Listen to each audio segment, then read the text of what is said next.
아멘. 귀한 찬양 감사합니다. 할렐루야 찬양하라 여호와의 성호를 주는 높은 곳에 계시니 천군 천사 찬양해 높이 홀로 계신 주님 이름 찬양하여라. 그의 영광 무한하고 은혜 한량 없으시니 영원토록 찬양하라. 주를 찬양하여라. 할렐루야 찬양대 찬양 가사처럼 높이 홀로 계신 주님의 이름을 찬양하며 영광이 무한하시고 은혜가 한량이 없으신 주님을 찬양하는 우리 모든 성도님들 되시기를 원합니다. 우리가 어떤 일을 새롭게 계획하고 또 시작하고 이루려 할 때 먼저 반드시 해결하고 넘어가야 될 일들이 있습니다. 오늘 말씀에 나오는 야곱도 그러한 상황에 놓여져 있습니다. 지금은 야곱은 20년 만에 고향을 향해 나아갈 그런 계획을 세워놓았습니다. 그리운 고향에 나아가서 20년 동안 만나지 못한 부모 형제들을 만나고 이제 약속의 땅 가나안 땅을 떠났다가 다시 약속의 땅 가나안으로 나아갈 그런 큰 기대감에 부풀어 있습니다. 그렇지만 그 고향 땅을 20년 만에 가는 야곱의 마음이 편하지만 않았습니다. 형 에서의 장자권을 몰래 가로채고 고향을 도망치듯 떠났던 20년이 지났지만 형 에서를 다시 만나야 된다는 사실이 두려웠기 때문입니다. 형 에서와의 그 갈등의 문제들이 아직 풀려지지 않았기 때문입니다. 지금 형 에서가 야곱이 온다는 소식을 듣고 군사 400명을 거느리고 야곱을 치러 온다라는 소식도 들려오고 있습니다. 에서는 들에서 사냥하는 사람이었고 또 그 성격이 또 매우 과격한 사람이어서 지금 이 상황에서 에서가 자신에게 어떤 해를 끼칠지 알 수가 없었습니다.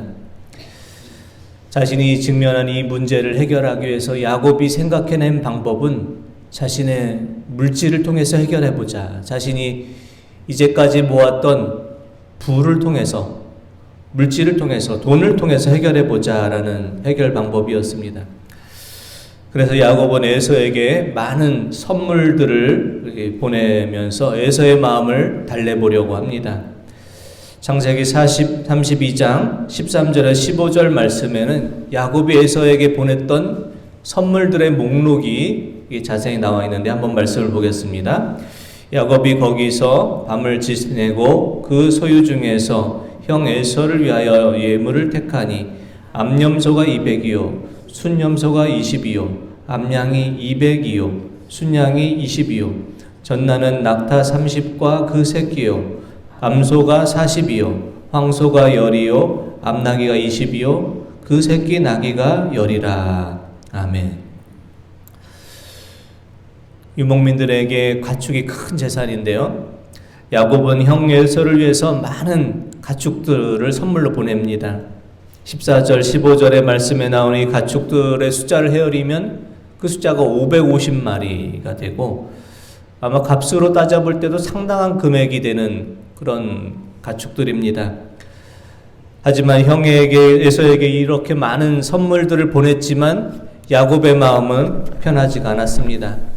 아버지를 속이고 형을 속여서 장자권을 가로쳐서 도망갔던 그 일이 이 많은 선물을 준다고 해서 해결되지 않을 것이라는 사실을 알고 있었기 때문입니다.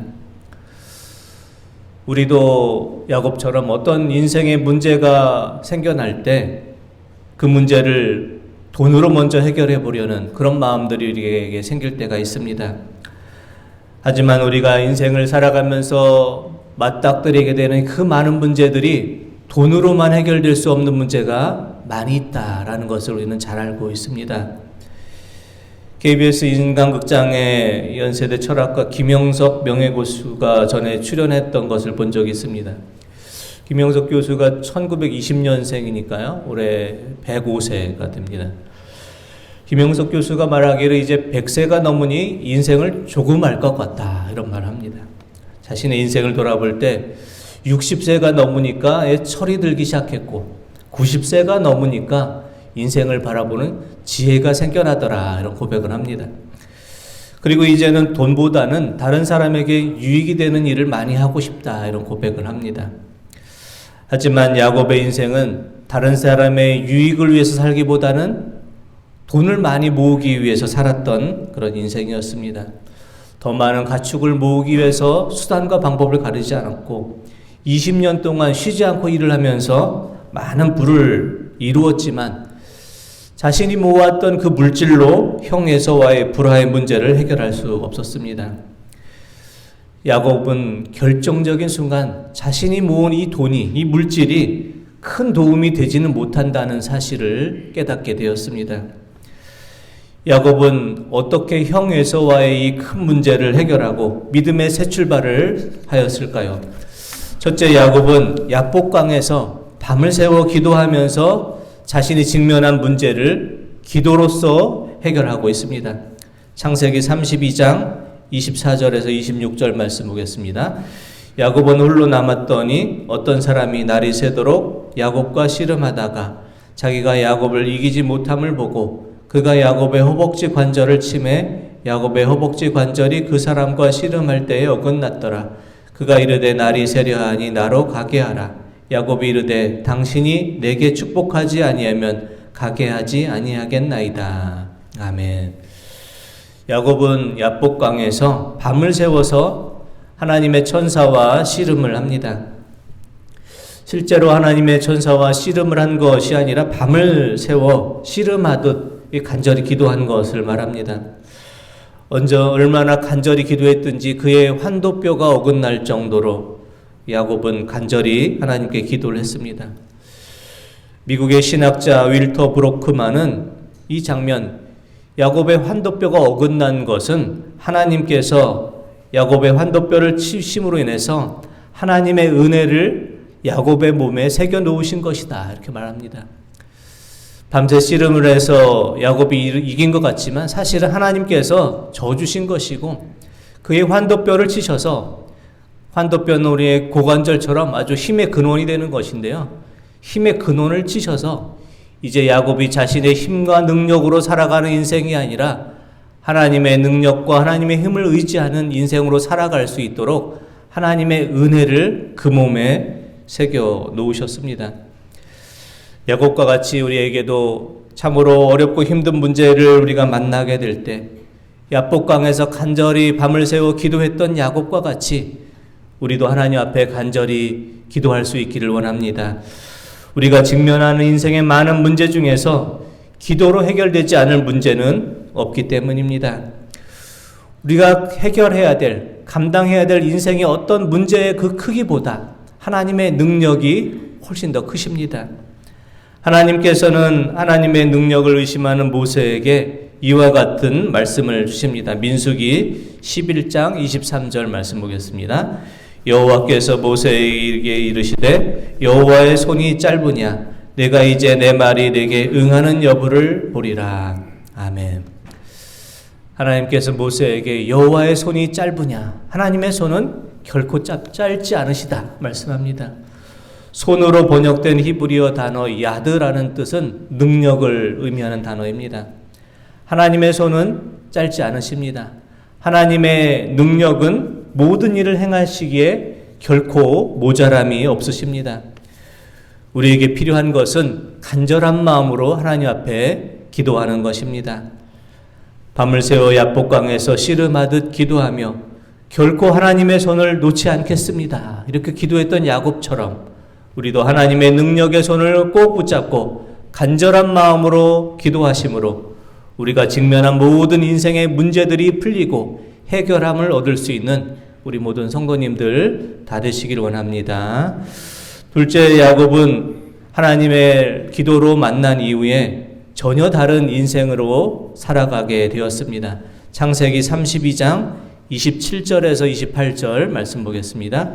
그 사람이 그에게 이르되 내 이름이 무엇이냐? 그가 이르되 야곱이니이다.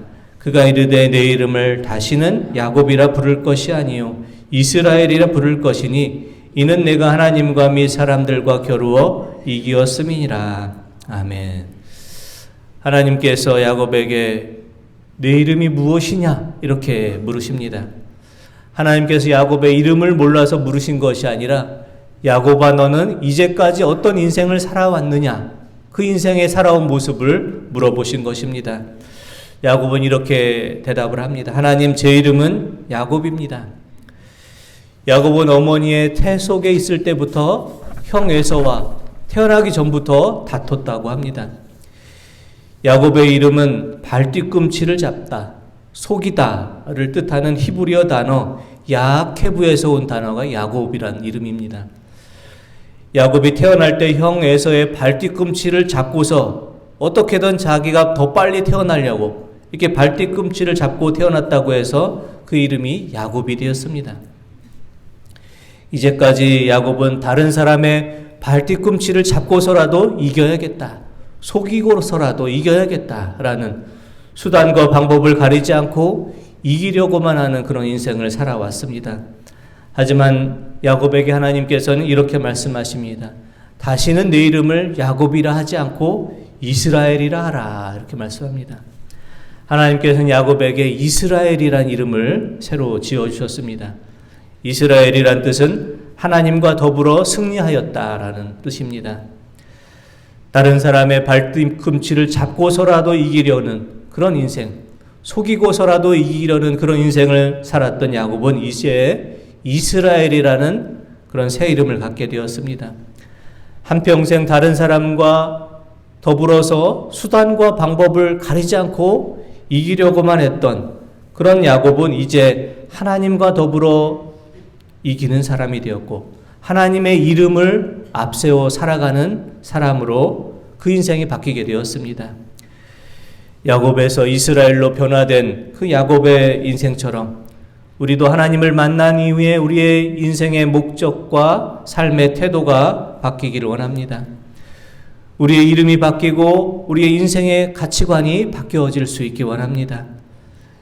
이제는 발뒤꿈치를 걸고 넘어서라도 이기려고 했던 그런 인생이 아니라 하나님과 더불어 이기는 인생으로 하나님의 이름을 앞세워서 승리하는 인생으로 살아가시는 우리 모든 성도님들 되시기를 원합니다. 셋째, 야곱은 마침내 그 야복강가에서 하나님의 얼굴을 바라볼 수 있는 사람이 되었습니다. 창세기 33장 10절의 말씀을 한번 보겠습니다. 야곱이 이르되 그렇지 아니하니이다. 내가 형님의 눈앞에서 은혜를 입었사오면 청하건대 내 손에서 이 예물을 받으옵소서. 내가 형님의 얼굴을 배운즉 하나님의 얼굴을 본 것 같사오며 형님도 나를 기뻐하심이니이다. 아멘. 야복강에서 하나님 앞에 기도하고 야곱에서 이스라엘로 변화된 야곱은 이제 형 에서를 보자 그를 더 이상 두려워하지 않고 그에게 나가서 7번을 절합니다. 신하가 왕에게 절하듯이 7번의 절을 하고서 형을 부둥켜 안고 이렇게 말합니다. 형님의 얼굴을 보니 마치 하나님의 얼굴을 뵌 것만 같습니다. 이런 고백을 합니다. 자신을 맞이하는 야곱의 모습을 보고 군사 400명을 거느리고 야곱을 치려고 왔던 에서의 마음은 무너졌습니다. 자신의 장자의 권리를 훔쳐간 동생이었지만 자신에게 7번 절을 하고 자신을 부둥켜 울면서 자신의 얼굴이 마치 하나님의 얼굴을 본 것 같다라는 동생의 모습 속에서 마음을 담아서 용서를 구하고 있는 야곱의 진심을 바라보게 된 것입니다. 야곱과 에서는 서로의 목을 끌어안고 함께 울었습니다. 아름다운 화해가 이루어졌습니다. 20년 동안 서로 미워하고 용서하지 않았던 마음들이 야곱의 진심 어린 고백을 통해서 모두 눈 녹듯 사라졌습니다. 형님의 얼굴을 보니 마치 하나님의 얼굴을 보는 것 같습니다. 이 야곱의 고백은 거짓된 고백이 아닙니다. 에서에게 잘 보이기 위해서 했던 고백이 아닙니다. 실제로 자신이 두려워했던 에서의 얼굴이 이제는 하나님의 은혜를 경험하고 나서 보니까 에서의 얼굴 속에서 하나님의 얼굴이 보였습니다. 모든 것이 다 하나님의 은혜였음을 에서 이제 야곱은 깨닫게 된 것입니다. 오늘 우리도 야곱의 고백처럼 형제 자매의 모습 속에서 하나님의 얼굴의 모습을 발견할 수 있기를 원합니다. 우리가 살아가는 삶의 자리 속에서 모든 것 속에 담겨져 있는 하나님의 얼굴을 우리도 바라볼 수만 있다면 우리가 살아가는 이 세상을 다툼과 분쟁이 아니라 따뜻한 환대의 공간으로 바꿔갈 수가 있을 것입니다. 야복강에서 하나님을 만나고 새로운 인생으로 변화된 야곱은 그곳의 이름을 분이엘이라고 부릅니다. 분이엘이란 이름의 뜻은 하나님의 얼굴이란 뜻입니다. 가장 두려웠던 에서의 얼굴에서 하나님의 얼굴을 발견한 야곱은 이제 모든 것을 바라보는 그의 시선이 바뀌게 되었습니다. 하나님의 임재를 늘 경험하는 사람이 되었습니다. 분이엘의 하나님을 경험한 야곱에게는 이제 어떤 두려움도, 어떤 비겁한 모습도, 어떤 좌절도 낙심도 없었습니다. 이제 삶의 자리에서 언제나 함께 하시는 분이엘의 하나님을 바라볼 수 있는 사람이 되었기 때문입니다. 날이 밝은 후에 염려와 두려움에 떨었던 야곱은 이제 이와 같은 모습으로 분이엘을 지나 가나안 땅으로 믿음의 새 출발을 하고 있습니다. 창세기 32장 31절 말씀 보겠습니다. 그가 분이엘을 지날 때 해가 돋았고 그의 허벅다리로 말미암아 절었더라. 아멘. 야곱이 분이엘을 지나서 약속의 땅 가나안으로 믿음의 새 출발할 때 해가 돋았다 이렇게 되어 있습니다. 해가 돋았다라는 장면을 원어 성경에서는 야곱의 위로 태양이 솟아올랐다 이렇게 번역합니다. 두려웠던 에서와의 만남을 야복강에서 기도하며 야곱에서 이스라엘로 바뀌어서 분이엘의 하나님을 경험하고 그가 이제 가나안 땅으로 믿음의 새 출발을 할 때 그의 위로 태양이 솟아올랐습니다. 그의 인생의 길이 앞으로 이렇게 밝게 될 것을 의미합니다. 새로운 희망을 안고 새로운 새 출발을 하는 야곱의 모습이 이렇게 아름답게 바뀌게 될 것을 의미합니다. 아침 해가 돋을 때 야곱은 허복다리로 말미암아 절었다 이렇게 되어 있습니다. 이 장면은 야복강에서 하나님과 씨름할 때 하나님께서 그의 환도뼈를 치시면서 생겼던 은혜의 흔적을 간직하고 믿음의 새 출발을 했다라는 것을 말합니다. 그의 육신의 몸은 절면서 가는 걸음이었지만 그의 육신의 몸에는 하나님의 은혜가 새겨졌습니다. 환도뼈를 치심으로 이제 내 힘과 능력으로 살아가는 인생이 아니라 하나님의 힘과 능력을 의지하는 인생으로 살아가는 하나님의 은혜를 입은 몸으로 살아가는 야곱이 된 것입니다. 야곱의 옛사람은 깨어졌고 하나님의 은혜의 흔적을 가진 새 사람이 되었습니다. 가나안 땅으로 믿음의 새 출발한 야곱의 인생은 아침 해가 밝게 빛나는 삶으로 또 하나님의 은혜가 새겨진 하나님의 은혜를 기억하는 삶으로 새 출발을 하게 되었습니다. 사랑하는 성도 여러분, 우리에게도 야곱에게 같은 일생일대의 큰 어려움이 마주대할 때가 있습니다. 야복강에서 기도했던 야곱처럼 우리가 하나님의 손을 꼭 붙잡고 밤을 새워 씨름했듯 기도했던 야곱처럼 간절히 하나님의 손을 붙잡고 기도하실 수 있기 원합니다. 하나님을 만난 후에 그의 이름이 야곱에서 어떻게든 이기려는 그 인생에서 이스라엘이라는 이름, 하나님과 더불어 사는 인생, 하나님의 이름을 앞세워 살아가는 인생으로 바뀐 것처럼 우리의 인생이 야곱에서 이스라엘로 하나님을 믿고 의지하는 인생으로 바뀌기를 원합니다. 야곱이 분이엘의 하나님을 만나고 그의 시선이 바뀌고 그가 바라보는 모든 곳에서 하나님의 얼굴을 바라볼 수 있었던 것처럼 우리가 하나님의 은혜를 바라보는 인생으로 살아가실 수 있기를 원합니다. 우리가 하나님의 얼굴을 바라보며 살아갈 수 있을 때 우리의 인생의 아침은 야곱의 그 인생의 아침에 해가 떠올른 것처럼 우리의 인생은 밝아올 것입니다. 야복강에서 밤을 새웠던 기도했던 야곱처럼 간절한 마음으로 기도하시고 야곱에서 이스라엘로 바뀐 야곱처럼 하나님과 더불어 살아가며 하나님의 이름을 앞세워 살아가는 인생으로 늘 살아가시며 언제나 우리와 함께 하시는 하나님의 얼굴을 바라보며 새롭게 믿음의 새 출발을 이루시는 우리 모든 성도님들 되시기를 원합니다. 기도드리겠습니다. 하나님 아버지, 야곱과 같은 믿음의 새 출발을 우리가 행하기를 원합니다.